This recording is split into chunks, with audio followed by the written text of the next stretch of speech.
They got a unique whistle. The dog knows when I whistle a certain way. Come on, boy. You know, like he gets it. But if I'm just whistling, he'll look, but he knows that doesn't mean come over here. Get him every time. He knows. Notice we do it with like treats and stuff. So now he's like, every time he hears, that's the whistle. He's like, whoa, come running, man, wherever we're at. He's a pain in the butt. He's smart. When he doesn't respond to something, you know he's just like, I know there's no treat in your hand. I'm not coming over there. It's been a long day. I don't feel like getting up, man. All right, welcome to the closing beat. Happy Thursday, everybody. How we doing out there? Good. Actually, I watched this pilot guy on YouTube that does like vlogs and stuff, and he always does that. He's the only one in the plane. He flies like private or something. And he'll be like, how's it going over there? Got your seatbelt on? Good. Old like Dora the Explorer style, man. Anyways, welcome to the closing beat. We're financial advisors here. A little offbeat, as you'll recognize if you watch for a little bit. Stick around today. We got lots of cool stuff for you. And of course, tonight, wine and wealth for clients. If you happen to be one of our clients here at Jazz, great. We'll see you tonight at 8 o'clock Eastern time. If you're not, what are you waiting for? Right? We're the advisor that said, hey, rather than go compete and try to find $1 million accounts and fight with all those advisors and wear the suit and ties and everything, we said, what if we just targeted the average person and help them grow to the point where they had a lot of money one day and we play the long game, then we already have the clients, right? We don't have to go fight other people for them. And that's gone really well. I actually like that. And I enjoy helping out people that are like, what's the trick, man? I have $100,000 in my 401k, my IRA or whatever. What's the trick? How do I get here? So I've enjoyed that. That's been a lot of fun. I hope you check us out at jazzwealth.com. As far as the stock market goes, yet another day where we started positive. If you follow futures markets overnight, we were positive. We were up like 25 points on the S&P. Looked like we were going to try to recover, and then yet the market opens and we just start selling off, right? We've seen that so many times here. So if you're looking, well, I'll start with the Nasdaq here today. If you look at the Nasdaq, it's the same thing. We started positive. Things were looking good, and then we faded. Yet interest rates actually stop their rapid rise there. That's good for tech stocks. They attempted to give you a little rally, but it wasn't enough. Just not in there today as far as a rally. People are very, very comfortable with the idea of a pullback at this point. It's just a matter of if they can maintain their patience and actually wait for the pullback. The Nasdaq has pulled back the most, by the way. It's down 4% in the last 1 month here, but it's off 6% from its highs. So you're working on a decent pullback there if that's something you're looking for in the tech stocks. We got the old shutdown, government shutdown. There's a whole handful of things they're going through right now. The shutdown was the first thing. Tomorrow the government would officially be shut down at midnight if we didn't pass either a continuing resolution, which is a fancy way of saying kick the can down the road for a month and a half or so. And they did. Apparently both sides of Congress did vote on that, and President Biden, as long as he remembers later, will actually sign off on that. And so no, come on, man. Where's the days where you could have fun with politicians? Man, it doesn't have to be a fight. Let's go, man. I remember the Bush days. That was a fun guy, right? He kind of seemed like he enjoyed getting picked on a little bit, but it lets you know they're average people, man. That's what they do. So the government's likely not going to shut down at this point, apparently. So we move on from here. We're moving on to the tax changes. Of course, all the money that they want to spend. The debt ceiling is a focus, of course, as well. And so we'll see how that goes. But we got one thing out of the way Congress-wise, and there's still more to come. So the market knows that. And, well, that's why you have a little bit more volatility than normal. You also have some of the spokes coming off the wheels a little bit, and I've been pointing that out with the pullbacks in general areas, different sectors of the market already starting to pull back while other areas were hanging up there. That's, a little bit kind of falling apart. We're going a little too fast. Maybe we'd see a pullback, and that's what we're working on. So if you look inside the Nasdaq here today, there'll be a couple stocks that stick out. Dollar Tree yesterday with their big stock buyback announcement. Today, reversing course. Dollar Tree, now, cool store, by the way. It's where I get a lot of my candy from. And now they're going to start having to go to $1.25. and $1.50 for products. You know that for the most part, most of their stores are all $1 for the products in there. They said $1.25 to $1.50 is where we got to go now, thanks to inflation, the cost of products and stuff. And now you're going to be able to get some frozen meats there, apparently. $1.50 opens the door for them to sell some frozen meats, if that's something you're into. I'm not 100% sold on that just yet, but we'll see what happens. So anyways, that dragged you down just a little bit here, which dragged down retailers as well. But it wasn't all Dollar Tree's fault. It's also Bed Bath & Beyond, down 20% on the day. We'll cover that here in just a little bit. But if you look inside the Nasdaq, you're going to find retailers like Ross Stores. Big drop in Ross Stores there. O'Reilly Auto Parts, otherwise a very strong stock, just had a bad day. Fastenal, somewhat considered retail industrial in that space as well. And then just kind of looking through the Nasdaq-related names that would be consumer retail kind of products. You got Starbucks down a little bit. Even a consumer staple here, that Mondelez, that's the trade that I got on right there. Basically starting from scratch again, had a profit, and then that erased itself today. And Keurig, names like that, Lululemon, below the 50-day. So that's what you're going to find in the NASDAQ if you're looking. In the Dow, it was the worst today and is in last place year to date, but don't worry. It's still up 11% for the year if you are invested in that index, and that's the one you chose. Not bad, just last place there. And it was really hit hard today, kind of broad selling throughout the Dow. You got Walgreens a little bit lower on the day, potentially taking over Evolent. EVH is the ticker symbol. Is that Evolent? Evolent Healthcare. Yeah, Evolent Healthcare. So that stock higher, Walgreens a little bit lower there. But other than that, just broad weakness across the board. You got 3M breaking a new lows there. Caterpillar very close to breaking new lows. Home Depot below the 50-day moving average. United Healthcare almost to the 200-day. You getting the drift yet? You catching what's going on out there? You got broad weakness, people more and more accepting of a pullback. Salesforce.com was one of the ones that did manage to stay positive on the day. There were only two stocks, Salesforce, which has been kind of strong there, and Merck, although, I mean, it's 2 cents. So it squeaked out a gain. We'll give it to it. Otherwise, the Dow continuing to pull back, and that's okay. And I think a lot of people welcome that. If you're playing Guess the Dow, I hope you guessed a little bit lower, and Cody's going to tell us where we stand. Last leaderboard of the week, your top 5. Actually, all of them are clients, so that's exciting. We got Nick, Catherine, Clint, Mike, and Jeremy. Those are your top 5. You want to play next week? jazzwealth.com/guess the Dow. Get your guesses in by noon. I love it, man. You can't help but cheer on clients, right? I mean, you want them to win, but that's cool that they're all. Hopefully, the market doesn't do a whole lot tomorrow, and one of you guys gets to win, because if you're a client, we'll credit your account $100 if you want, or you have the choice of saying, I'll take a gift card. You know, we're getting into the holidays. Halloween candy isn't as cheap as it used to be. So you can take the gift card if you like, but a lot of clients say, wait a minute, can you credit my Roth IRA, and wouldn't that act as like tax-free credit? The answer is yes. As of now, that is a very, very minor loophole in the system, and that's the kind of little simple things I like to share with clients to help them out there. All right, let's go through the S&P 500 today. Middle of the pack today as far as indices and their performance. Still kind of a bad day there. It also attempted both the morning bounce as well as sort of early afternoon. There was an attempt. You can kind of look. I'll go to the 5-minute chart here. You can see early afternoon, about 12 o'clock Eastern, 1 o'clock. There was that little attempt, but completely erased along with the other gains or recovery gains in the rest of the indices as well. Value stocks were the weakest as a whole. If you're looking through there, you also had some earnings come out. CarMax actually did quite well. I don't see too much of a problem here. Earnings missed is because costs were higher, advertising costs, labor costs, and such. And so even though sales were great, it just wasn't as impactful as it could be because some of their costs went up. But check this out. Are you buying a car? You gotta hopefully don't buy a car if you don't have to buy a car. CarMax justifying my point the other day, where now is not the time to buy a car. Right? Just wait. Hold on tight.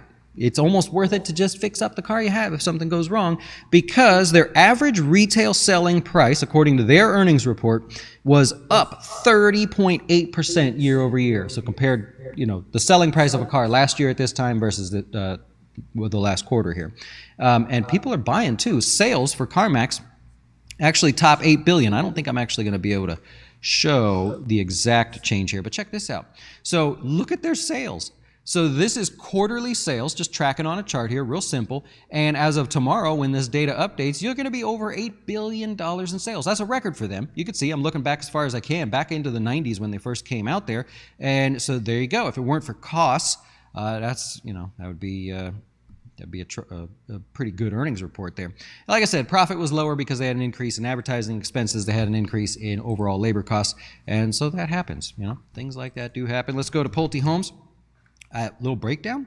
So in the home builders there, Pulte Homes has been one of the weaker stocks overall, giving you the biggest pullback, or one of the biggest pullbacks. And today, breaking down to new lows, you got your stop orders triggering in there. And so if you're looking at the S&P, there's a handful of names to look at for you. If that's something you're interested in, I think you are, if you're still watching. Sector breakdown. Well, we had everything finish negative today. Industrials took it the worst. Oop, there you go. Industrials breaking below the 200-day moving average. They lost the most, 2.1%. Consumer staples, there you go, giving you that pullback there. This is an area where people were interested in, very much so yesterday. Traders taking activity today, but a lot of stocks in the consumer staples actually held up pretty good relative to the overall sector. What hasn't been holding up? Consumer discretionary. One of the weaker sectors today as well. Money coming out of this area going towards the safer, slower dividends, like I mentioned yesterday. That continues, actually. One other thing to point out here. Gold. Gold up 2% here today. Now, investors, you guys kind of have it rough here if you're looking at gold, because if you look at the dollar, I'll use the UUP to just track the dollar. It's a popular ETF for doing that. You got a breakout there in the dollar, right? So breaking a new highs after a couple months of being real quiet there. Should it stay as strong as it is, that is a clear, what you would say in the industry, you would say that's a clear headwind for gold, right? So stronger dollar means potentially weaker prices of gold. So it's going to be kind of tough in there if you're looking for gold overall as a potential investment. I get it. It's discounted. It looks interesting there, but that's where we stand. TLT, which is a proxy for bonds here, or an ETF that you could use for that if you can't trade bonds directly. One of the worst 5-day moves ever at this point. It's fallen over basically about 5% there. This ranks in the top 1% of all 5-day pullbacks right here in terms of being the worst. Forward returns show about a 0.5% bounce, but only positive 50% of the time. So you know how I say that sometimes? I'll say, hey, if you look at this 20-day period, whenever this happens, this is how the next 20-day period or next 1 month or whatever we're looking at tends to play out. What you want to see is that there's an average of a gain of some kind if you're going to buy it, but that more times than not, it's positive. Well, what you have here with bonds at the moment is when it has these rough days like this, the average gain over the next 5 days is about a 0.5%. That's fine, maybe hinting at a bottom there, but half the time it does not bounce. That's not good, right? We would want to see that if it had a 0.5% average gain and you're interested in it, that it was positive 80% of the time, right? You'd feel more, think of poker, right? If you're going to be betting on it or taking a shot at a hand, you want the odds to be in your favor, right? So we're always looking at things like that. All right, new highs and new lows. Not much to report here. 5 new highs, 2 new lows. One of the new lows was FedEx, troubling me a little bit here. I sold the 220 puts. We are currently in the money, but still have a nice enough credit where our break even is still a ways to go. You'd like to see a bounce on FedEx. That has not bounced on any day where the market even attempted to show you a positive gain. Like it was up a little bit today or this morning when the market at least started a little bit higher, but very quickly faded away. It was one of the first to fade away and go negative before the markets actually did. So, you could ask for many different and better scenarios. Netflix breaking a new highs there, looking pretty good overall. This is one of the FANG stocks that's holding up there quite nicely. Looking over to the financial space, Hartford Insurance, we talked about yesterday. Slow and steady uptrend. No real problems here. It did hit new highs, but pulled back on the day pretty much as everything else did. Perigo, there we go. You might notice the big spike there. They have settled a tax dispute with Ireland, I believe. I think it was Ireland.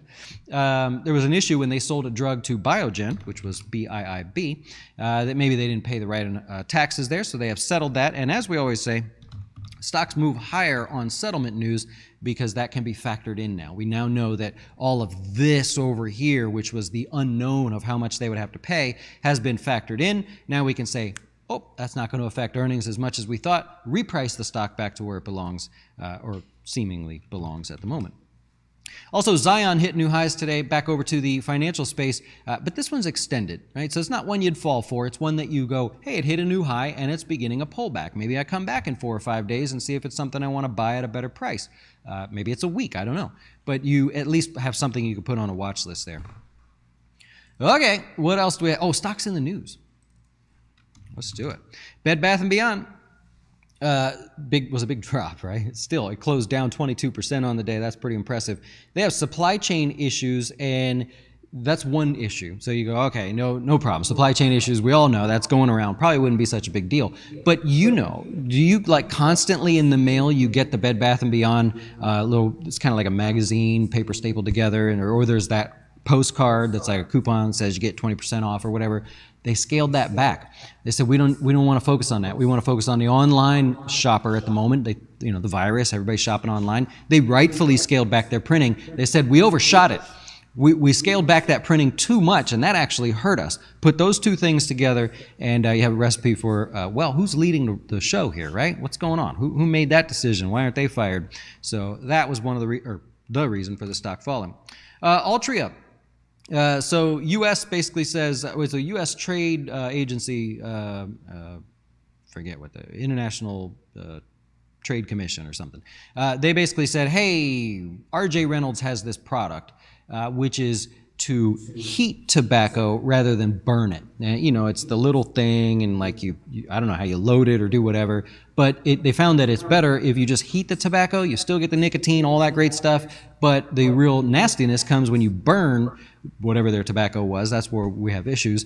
And so they said, we've got this product. It was called like IQOS. I forget what they call it. But anyways, they said, that's our product. And the International Trade Commission said, actually, R.J. Reynolds, they already had that, and you'd be infringing on their patent, so we're not going to let you sell those here in the U.S. Now, Altria, M.O., and why can't I think of the other one? Altria and Philip Morris. This is the same company, right? If you look back, you learn the history. These two were one at one point. They split up. They both have a hand in this heat, not burn product. And so they both got hit today. Right? They can't sell them here in the States for now, so that's obviously a hit because they were really trying to push things that way, which sounds like they'd be safer if you're going to use that anyways, but that's what it is. AstraZeneca says that the COVID vaccine was actually only 74% effective in preventing the disease. And so it was a little bit lower than I think they were hoping there. The stock still finished higher on the day. And that's what you have. And if you like your liquor, Diageo up 1% on the day. They are seeing sales momentum across the board. That was basically the highlighted quote of the day. Sales momentum across the board. We are all out there drinking more. I'll be drinking with you later in Wine and Wealth, but buying Diageo products. And Diageo, if you don't know, pretty much if you drink it, they own it. That's one of them. Constellation Brands is the other, but that's it. Yeah, stocks in the news. There you go. We'll take your questions while the stream catches up. I'll mention that Avalon Bay, AVB is a ticker symbol, paying $1.59 in dividends. There's some changes in the new tax laws about how REITs can handle not only their shareholders, but how they can handle the income that's coming in. I would argue it's actually a little bit better for them. So maybe some of these stocks will benefit from that, or maybe that's the reason some of them haven't pulled back as much. All right, we'll see what happens. And remember also, we're going to go over that tonight in Wine and Wealth, some of the tax changes, because there's a lot of confusion out there. We're going to use the exact lettering in the proposed law at the moment so we can go through what is actually being said, what is a gray area, and how we're going to get around this stuff. So we'll be talking about that later. And remember, it's all proposals at the moment. They're going to bicker about this. There's going to be changes, both good and bad, and it seems like mostly bad versus good. Thought we were going to go tax the rich people. It seems like we're taking away things from people that could really use it. Did anybody see that? Anybody notice that just yet? Like, sure, we're going to tax rich people a little bit, but why do we have to suffer down here? Us average people. Yeah. There would be a little reverb in the audio because I did not turn off the other mic. Sorry about that. You like your 10% pullback, Tandra? I like it. Bring it on, man. Carcinogenic. There you go. Yep. Less carcinogenic by heating the tobacco, but I thought it was a liquid, to be honest, versus burning it. I'm not very knowledgeable in that, but is there no difference between like the way the vaping pen is transmitted versus the IQOS? I don't know. I'll be honest. I don't know enough about that one there. Yeah, I think you can take a shot at semis. Actually, semis initially held up today, right? It wasn't too bad over there. You know that a lot of those have pulled back. If you look at some of the semis today, like AMAT, that's not bad, right? Actually finished positive on the day. AMD's another one, added 2.5%. Looks like you got people taking their shots already in here. Xilinx was another one, small positive gain on the day. Remember, a lot of these had been really kind of taking a hit. So it was nice to see that at least in the Nasdaq, the stopping or slight pause in rates rising as fast as they are, well, that helped initially, and then semi is taking a little bit of a break and at least giving you kind of a bounce. Seemed like people said, all right, where can I go in the Nasdaq where I have had pullbacks in stocks that were otherwise strong and are perceived to be strong in the future? Hey, let's go to semis. Yep. Oh, yeah. I know. Any chance a non-client could access Wine and Wealth for a fee? The only reason we do occasionally, right? So if I know it's one of those where I'm not going to go off and say specific stuff or talk about, individual buys and sells and stuff, then sometimes I do make it public. The reason we don't do that for every one of them, naturally it would make sense to just make that public and maybe we'd get more business, but the reason we don't is because there's a rule that says if I'm going to say something specific, like, yes, I would buy that, or yes, I think it's time to buy it here, or wait for this, then I'm supposed to know the client that I'm directing it to. And if we let everybody in like this, I can't possibly know all of you or prove that I knew you. So if it's a client, we have enough history and data on them and stuff where I can back that up. That's the only reason. We're just trying to stay out of trouble, man. That's because once you're in trouble or you're in the eyes of the SEC, where that's kind of like, they tell you no and they whip you. There's no slap on the wrist, man. Mm-hmm. NVIDIA too, yeah. Mm-hmm. Hey, Dustin, question about the research site. Is there a function to use the stock calculator you use? Stock calculator. I'm not sure what you mean by that. There are a handful of pages making their way back. We have successfully tested them to where everything is working. We signed the data agreements and everything. Where the page where you say like how often, when this happens, does this happen, give me the stats and stuff, that is making its way back. Maybe that's what you mean? If so, then yeah, actually. It's been up to me. I just have to sign. They got the address wrong, and so I had to sign the document and send it back. I promise I will do that as soon as I'm done here. Slightly after I'm done here. You just bleep that part. There's probably a lot of parts that should be bleeped out, but it's what it is. All right, we'll wrap it up there, and you enjoy the rest of your day. If you're one of our clients, we will see you later. Come hang out with me over in the new Wine and Wealth bar over there, and I'll be ready. Enjoy. Thanks for watching, and hit the subscribe button, thumbs up, all that good stuff. That's all we ask. Enjoy.